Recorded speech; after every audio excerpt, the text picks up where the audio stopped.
Bienvenue dans cette nouvelle édition du 12-15. Au sommaire de l'actualité, 4 mois de guerre, près de 4000 morts et toujours pas de trêve entre les deux généraux rivaux.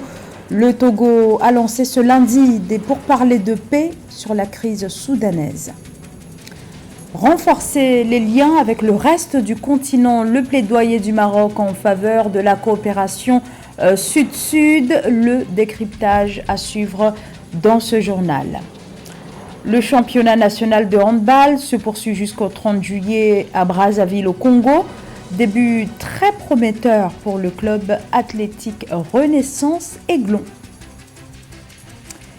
Levé depuis ce lundi au Sénégal du dispositif sécuritaire dressé par les autorités autour du domicile dakarois de l'opposant Ousmane Sonko. L'information est confirmée par Ousseynou Ly, le porte-parole du PASTEF. Le parti d'Ousmane Sonko, condamné à 2 ans de prison ferme pour corruption de la jeunesse. L'opposant était bloqué chez lui par les forces de sécurité depuis le 28 mai 2023.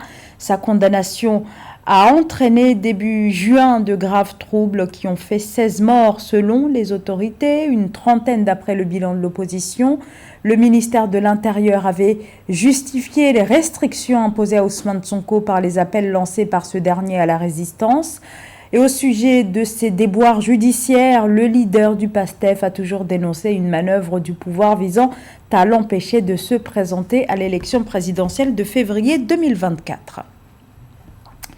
Les combats se poursuivent au Soudan depuis le 15 avril. Les raids aériens de l'armée dirigés par le général Abdel Fattah al-Burhan et les tirs d'artillerie des forces de soutien rapide du général Mohamed Hamdan Daglo ont fait près de 4000 morts. Sur place, toujours aucune piste de sortie de crise malgré les nombreuses tentatives de médiation menées notamment par l'Arabie Saoudite, les États-Unis ou encore par le bloc régional d'Afrique de l'Est. Dernier pays ayant tenté d'engager des pourparlers sur la guerre au Soudan, le Togo. Samantha Saberou Sabobanga. Le Togo a engagé une médiation pour une sortie de crise au Soudan. Depuis le 23 juillet 2023, Lomé, la capitale togolaise, abrite à cet effet une réunion consultative pour une initiative de sortie de crise à laquelle prennent part des politiciens, activistes politiques, universitaires et membres de la société civile soudanais. Participent à des consultations sous la présence du ministre togolais des Affaires étrangères Robert Doucet. Le Togo s'est illustré brillamment dans le règlement du conflit communément appelé l'affaire des 49 soldats qui opposaient la Côte d'Ivoire au Mali. Soldats ivoiriens qui étaient accusés de mercenaires cherchant à déstabiliser la transition malienne. Dans le cas du conflit actuel au Soudan, on est dans le même registre. À un détail près, le conflit soudanais étant purement interne et a malheureusement dégénéré depuis le 15 avril en affrontement armé entre l'armée au pouvoir et les forces paramilitaires. L'initiative togolaise de médiation est donc naturellement la bienvenue et à saluer et pourra à mon sens aboutir à une trêve. Cette médiation est d'autant à soutenir qu'elle a déjà fait ses preuves et surtout doit être appuyée par des pays tels que la Côte d'Ivoire et le Mali et bien entendu l'Union africaine.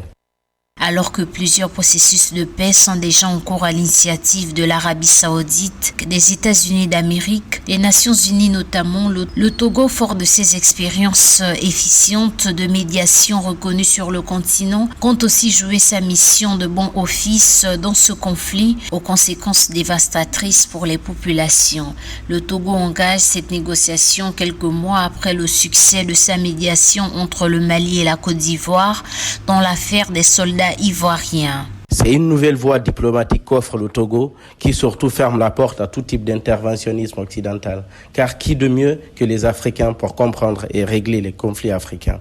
Ce qui reste dommage, c'est que les médiations ne soient pas mises en place en amont et ne produisent ou peu d'effets avant d'en arriver à une confrontation armée. Espérons tout de même que la capacité médiative togolaise se déploie pleinement et fasse ses effets afin d'en finir au plus vite avec ce conflit armé. L'objectif de ces assises est de trouver un compromis entre les différents parties de la crise politique qui s'écoule au Soudan depuis plus de 4 mois entre l'armée soudanaise du général Abdel Fattah al-Burhan et les paramilitaires des forces de soutien rapide du général Mohamed Hamdan Daglo. Le bilan actuel fait déjà plus de 3000 morts et près de 3 millions de Soudanais ont été forcés de quitter leur maison, dont plus de 600 000 pour l'étranger. Gros plan maintenant sur les relations entre le Maroc et l'Afrique subsaharienne. Au cours des 20 dernières années, le Royaume a opéré un spectaculaire virage diplomatique, une ouverture à l'Afrique. C'est ainsi que les opérateurs marocains étendent leurs activités à travers le continent, le mot d'ordre étant le renforcement de la coopération sud-sud. Marcel Kouassi. Le Royaume du Maroc ne cesse de réaffirmer son identité africaine à travers une diplomatie bilatérale et multisectorielle, tout en prônant une coopération sud-sud, solidaire et accordant une place de choix au développement de ses relations avec les autres pays africains.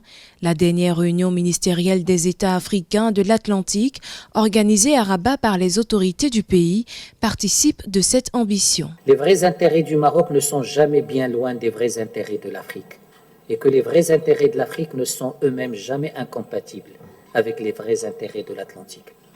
Ces vrais intérêts sont fondamentalement ce qui nous permettra, au-delà même de notre groupement, de donner notre véritable vision du Sud. Un Sud qui ne se définit pas en opposition au Nord, qui ne participe pas à l'opposition des blocs, qui n'importe pas les schémas venus d'ailleurs, mais un Sud qui se réapproprie son propre espace et se réunit pour se réinventer. Depuis l'an 2000, le Maroc a conclu dans différents domaines de coopération plus de 1000 accords avec les pays subsahariens, positionnant ainsi le Royaume comme l'un des plus grands investisseurs africains à travers le continent. À l'instar du Cap-Vert et du Gabon, la République du Congo salue le leadership du Maroc pour sa vision d'une Afrique nouvelle et solidaire. C'est ici le lieu de saluer avec déférence Sa Majesté le roi Mohamed VI, que Dieu l'assiste, pour son leadership incontesté sur notre continent, notamment sur la problématique de la migration, mais aussi pour sa vision éclairée sur l'avènement d'une Afrique nouvelle, d'une Afrique fière de son histoire et confiante sur son avenir, d'une Afrique portée sans complexe par ses peuples solidaires, d'une Afrique résolue à entrer de plein pied dans la modernité. En tant que partenaire engagé pour la paix et la sécurité en Afrique, le Maroc poursuit son attachement aux idéaux panafricains de solidarité, de coopération, de paix et de développement, ainsi que sa volonté résolue à consolider,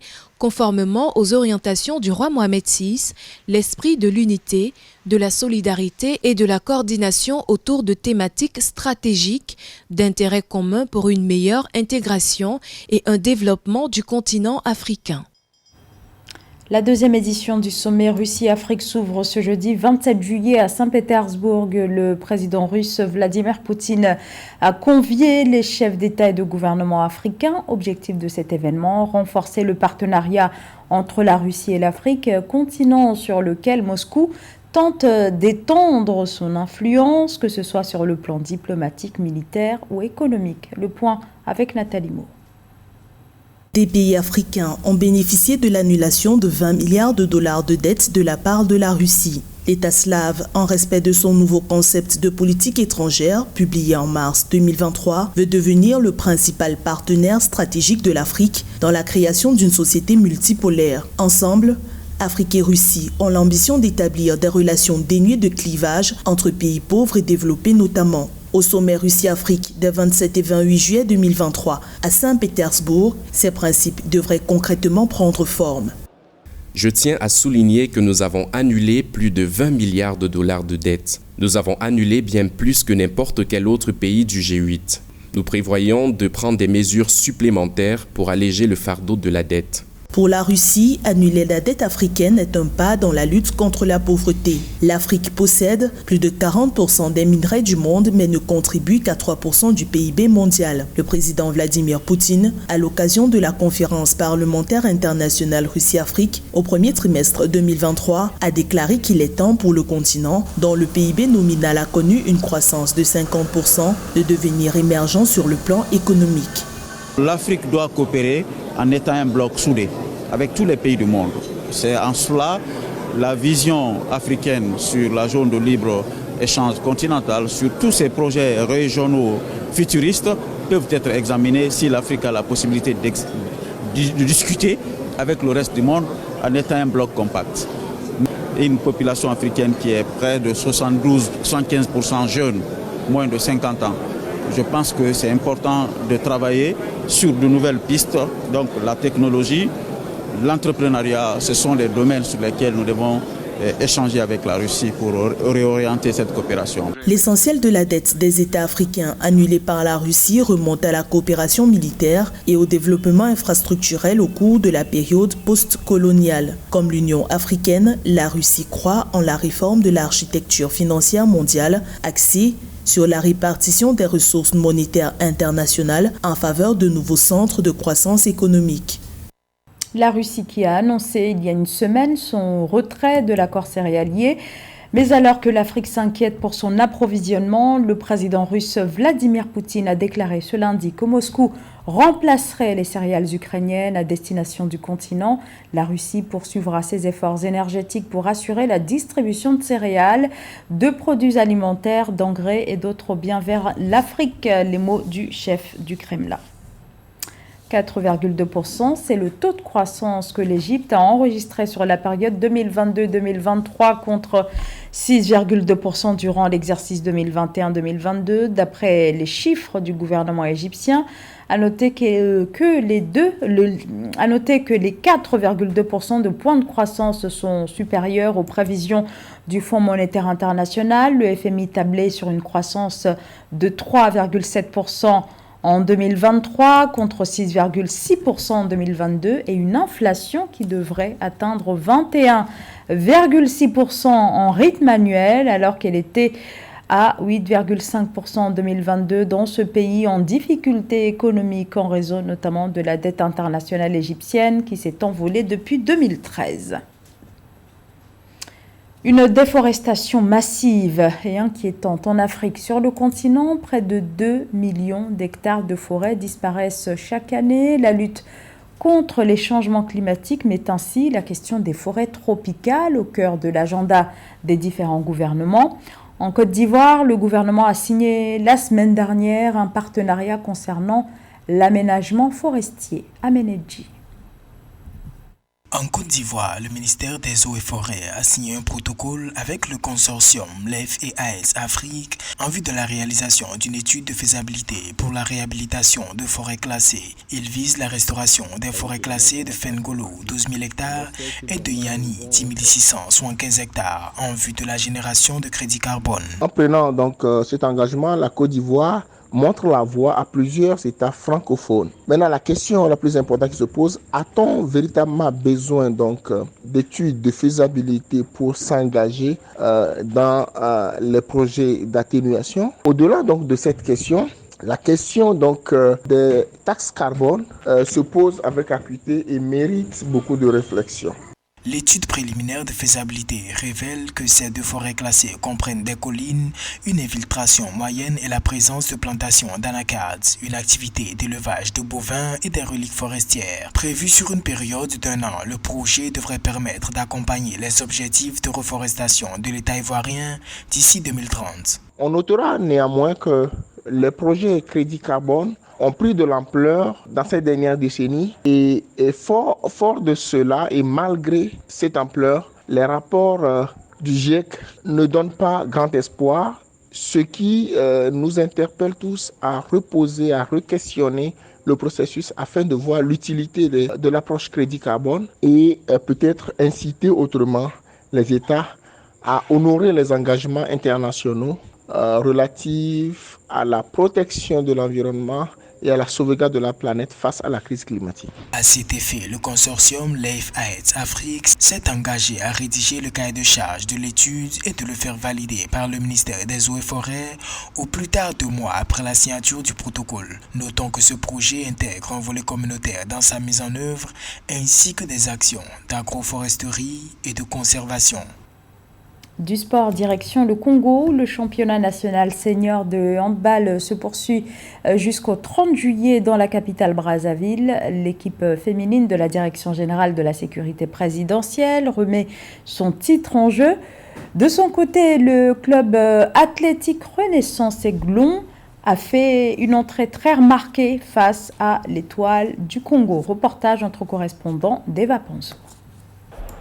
Le club athlétique Renaissance Aiglon a démontré son ambition dès sa première sortie de championnat national en s'imposant par 27 contre 25 face à l'Étoile du Congo qui a pourtant remporté la première mi-temps par 13 contre 11. C'est donc dans les derniers instants du match que les Aiglons sont allés puiser dans leurs réserves afin d'assurer leur première victoire du tournoi.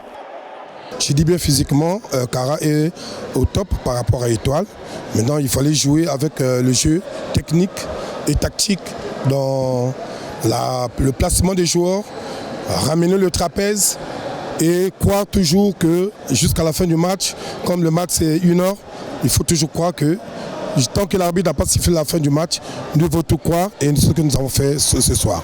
Les dames de l'Étoile du Congo, pourtant dominantes durant la plus grande partie de cette rencontre, n'ont pas réussi à conserver leur avance. Le relâchement dans les 10 dernières minutes leur a coûté cher. Une déception à vite oubliée car le championnat national reste ouvert. C'est un sentiment de regret. C'est un sentiment de regret parce que nous avons mené toute la première partie et à la fin, en deuxième période, on a failli vers la fin. Vous commettez quelques maladresses, l'adversaire profite de l'occasion et vous marque le but de KO. Et l'adversaire était plus fort, disons, c'est la loi du sport. Et nous jouons tous les jours. Donc il faut savoir gérer avec l'effectif qu'on a, il faut savoir gérer et on prend match par match. Au total, 6 équipes chez les dames et 10 chez les hommes prennent part à la 52e édition du championnat national senior de handball qui se joue du 22 au 30 juillet 2023 à Brazzaville. Notons que sur les 12 que compte la République du Congo, seuls les départements de Brazzaville et de Pointe-Noire sont représentés à ce tournoi.